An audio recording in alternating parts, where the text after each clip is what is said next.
9টা রোজা করা, আশুরার রোজা করা। রমজানের রোজা তো কম্পালসারি, এটা ফরজ। এই জন্য আল্লাহ বলেছেন ওয়াজকুরুল্লাহ ফি আইয়ামিন মা'দুদাত, স্বাভাবিকভাবে ইবাদত বন্দেগী তো করবাই, তবে নির্দিষ্ট দিন সময়ে বেশি বেশি করে আল্লাহকে স্মরণ করবা। যেরকম তোমরা দুনিয়াবী কাজে সবসময় তো একটা কাজ করো, কিন্তু কাজের চাপ বেশি হয়ে সিজনের সময় একটু বেশি বেশি করে করো। মা বোনেরা যদি আত্মীয় স্বজন আসে একটু বেশি কাজ করতে হয়, কাটামারির সময় বেশি কাজ করতে হয়। ব্যবসায়ী সিজনের ব্যবসা একদম রাত দিন কোনো খবর নাই, খাওয়া দাওয়ার খবর নাই, একটু বেশি সময় দিতে হয়। এই জন্য নির্দিষ্ট আমি কিছু দিন রেখেছি, সময় রেখেছি, মাস রেখেছি, তোমরা বেশি বেশি করে সময় দিবা। ইনশাআল্লাহ ফজিলতপূর্ণ।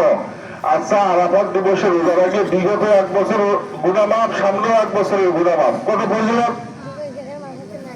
তাহলে এই রোজাগুলো ইনশাআল্লাহ পালন করার চেষ্টা করবো, করবো তো ইনশাআল্লাহ। নিয়ত করি।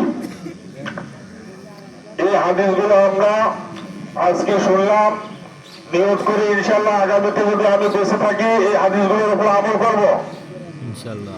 আর এই হাদিসগুলোর কথা আমাদের ছেলে মেয়ে বাড়িতে গিয়ে বলবো ইনশাআল্লাহ। যাই হোক, আজকে ঈদুল আজহার দিন, সর্বোত্তম আমল এই দিনে হচ্ছে কোরবানি করা। এই দিনে কি সর্বোত্তম আমল হচ্ছে কোরবানি করা।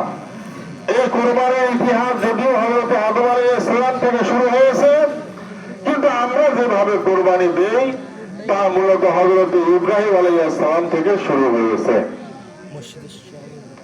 আল্লাহ রাসূল সাল্লাল্লাহু আলাইহি ওয়াসাল্লাম বলেন, আনা ইবনুজ যাবিহাইনি, আমি আল্লাহর রাস্তায় কুরবানিকৃত 2 পুরুষের সন্তান। ভালো করে শোনেন, এটা অনেকের কাছে হয়তো বা নতুনও লাগতে পারে। আল্লাহ রাসূল কি বলেছেন? আমি আল্লাহর রাহে কুরবানিকৃত 2 পুরুষের সন্তান। এক পুরুষ হচ্ছে হযরত ইসমাঈল আলাইহিস সালাম। ইসমাঈল আলাইহিস সালামের বংশে আর কোন নবী রাসূল আসেন নাই। হযরত ইব্রাহিম আলাইহিস সালামকে বলা হয় আবুল আম্বিয়া, নবীগণের পিতা। ইব্রাহিম আলাইহিস সালামের সময় থেকে আদম আলাইহিস সালামের পর্যন্ত মোটামুটি 5-7 জন নবী রাসূল আসছিলেন শুধু দুনিয়াতে। এই যে লক্ষাধিক নবী এসেছিলেন হযরত ইব্রাহিম আলাইহিস সালামের পর থেকে, হযরত ইব্রাহিম আলাইহিস সালাম থেকে। এই জন্য তাকে আবুল আম্বিয়া বলা হয়, নবীদের বাবা বলা হয়। শুধু মিল্লাতে আবিকুম ইব্রাহিম নয়, মুসলমান মিল্লাতের বাবা নন, তিনি হচ্ছেন নবী রাসূলগণেরও বাবা। কারণ লক্ষাধিক নবী এসেছিলেন হযরত ইব্রাহিম আলাইহিস সালাম থেকে। তো ইব্রাহিম আলাইহিস সালামের 2 সন্তান ইসমাঈল আলাইহিস সালাম, ইসহাক আলাইহিস সালাম, যত নবী রাসূল এসেছিলেন ঈসা আলাইহিস সালাম পর্যন্ত, ইসহাক আলাইহিস সালামের ছেলে, এই ছেলে আসছেন। কিন্তু ইসমাঈল আলাইহিস সালামের ছেলে একজন নবী এসেছিলেন, তিনি হচ্ছেন আপনার আমার নবী মুহাম্মদ সাল্লাল্লাহু আলাইহি ওয়াসাল্লাম। তো তিনি বলেছেন, আমি আল্লাহর রাহে জবাইকৃত 2 পুরুষের সন্তান, তার মানে একজন ইসমাঈল আলাইহিস সালাম। ইসমাঈল আলাইহিস সালামের জবাইয়ের ঘটনা আপনারা আমি সকলেই জানি, যে কিভাবে তাকে জবাই করা হয়েছিল। জবাই করা তো হয়নি, সমস্ত প্রস্তুতি শেষ করা হয়েছিল।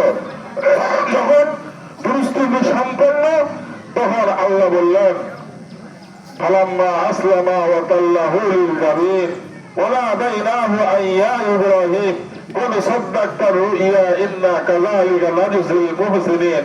তুমি তোমার স্বপ্নকে আসলে বাস্তবতায় রূপ দিয়েছো।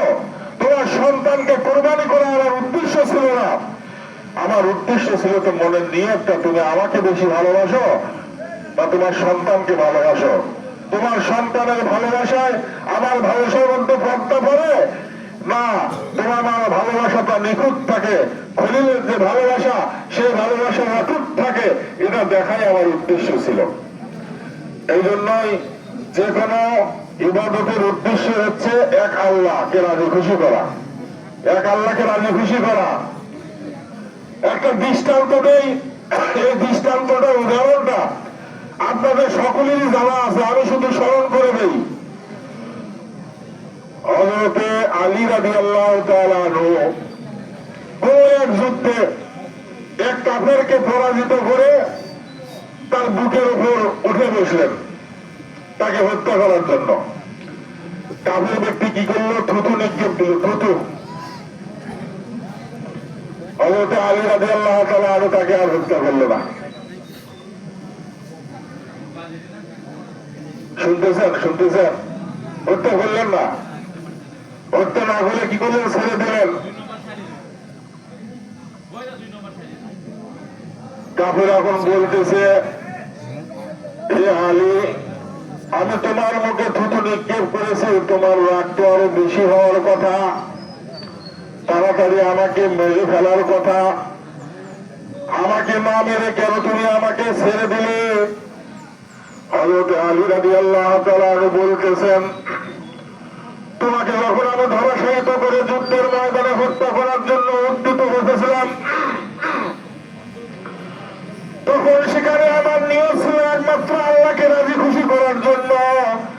কিন্তু এখন যখন তুমি আমার মুখে থুতু নিক্ষেপ করেছ, তখন এই তোমাকে যে আমি হত্যা করব, এটা আল্লাহ আসতে হবে না, এটা আমার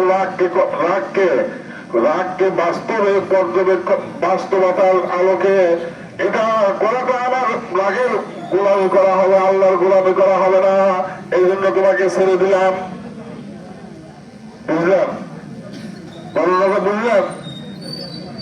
তোমাকে যদি এই মুহূর্তে আমি হত্যা করতাম, তাহলে আমি রাগের গোলাম হতাম, আল্লাহ সন্তুষ্টি সেখানে থাকতো না। এই জন্য তোমাকে ছেড়ে দিয়েছি। এইরকম অমায়িক ব্যবহার দেখে আর দাওয়াত দেওয়া লাগে নাই। তিনি বললেন, হে আলী, তুমি আমাকে তোমার নবীজির কালেমা পড়ে দাও, লা ইলাহা ইল্লাল্লাহু মুহাম্মাদুর রাসূলুল্লাহ। তিনি মুসলমান হয়ে গেলেন। সাহাবা কিরাম ভাইদের এরকম চরিত্র দেখে, এরকম ঘটনা দেখে অনেক মানুষের মুসলমান হয়েছিল। কিন্তু আজকে আপনার চরিত্র দেখে মুসলমান হওয়া তো দূরের করা, মুসলমান ভাইয়ের শত্রু ভাই। আমাদের আচরণ দেখে কি বলবো, কি মনুষ্য, কি শিক্ষিত, কি অশিক্ষিত, কি বড় লোক, কি ধনী, কি গরিব, আমাদের আচরণ এতই খারাপ যে আমাদের আচরণে কেউ সন্তুষ্ট না। অথচ যারা সাহাবা কেরাম ছিলেন, তাদের আচরণের কারণে অনেক অমুসলিম মুসলমান হয়েছিলেন। যাই হোক, নিয়তটা হতে হবে কার? ইন্না সালাতি ওয়া নুসুকি ওয়া মাহইয়ায়া ওয়া মামাতি লিল্লাহি রাব্বিল আলামিন। যে ইবাদতই করি না কেন, সেটা নামাজ হোক, কুরবানি হোক, হজ, যাকাত, দান, খয়রাত, এমনকি মানুষের সঙ্গে চলাফেরা সব হতে হবে আল্লাহর রাস্তায়।